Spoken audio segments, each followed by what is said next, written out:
In this lesson, we'll learn how to use the connection editor to wire together attributes. The connection editor is very straightforward. We'd use it to connect attributes. Let's go ahead and access it under Window, General Editors, and you'll find it third in the list. Alright, so what we'll need to do now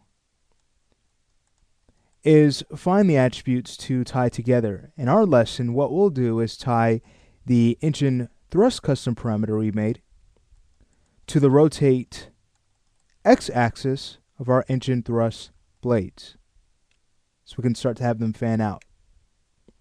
So what we'll want to do first is go in and grab our animation control and load that on our output side, the left side.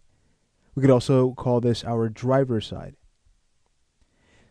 Now, as far as what should be controlled, well, we know that to be our thrust geometry. Let's go ahead and select that and load that on our input side.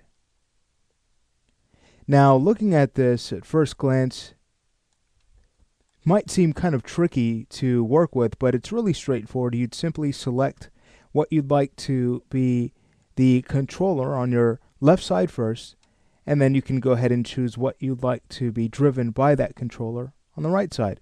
So in our case, let's go ahead and scroll down until we find our custom attribute, turbine thrust. If you would like to clean up your view, just FYI, feel free to head over to the display menus. So here's our left display. We can go ahead and uncheck Show Non-Keyable. Notice how much better that is to work with. A lot of those other attributes we have just seen, they're more complex connections that we can make.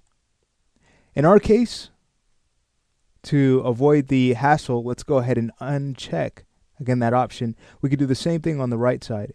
Much better.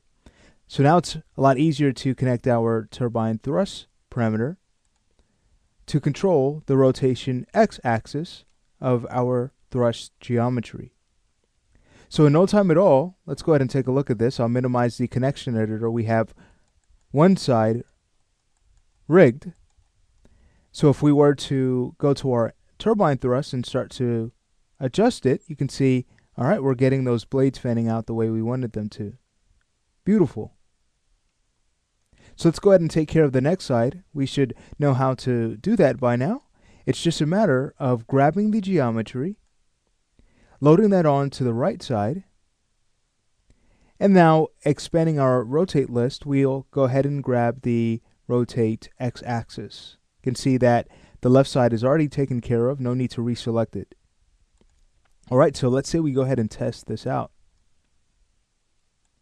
So we'll start to adjust our custom attribute value. Beautiful. So the animator will enjoy this very much.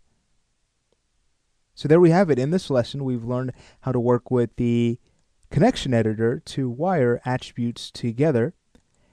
If you would ever like to remove a connection, you have a few ways you can do that. You can simply select the channel, right-click, and choose Break Connections. So that's one way.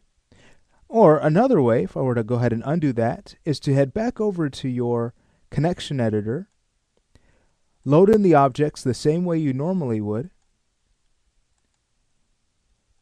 You'll notice when we select our turbine thrust and expand our rotate list again, you can see the connection here, and it's just a matter of selecting that once again to remove the connection. So you have a few ways you can go ahead and kind of break the link if you need to. But in our case, we want that type of behavior. It's really neat, and it will look nice by the time we get into our final animation.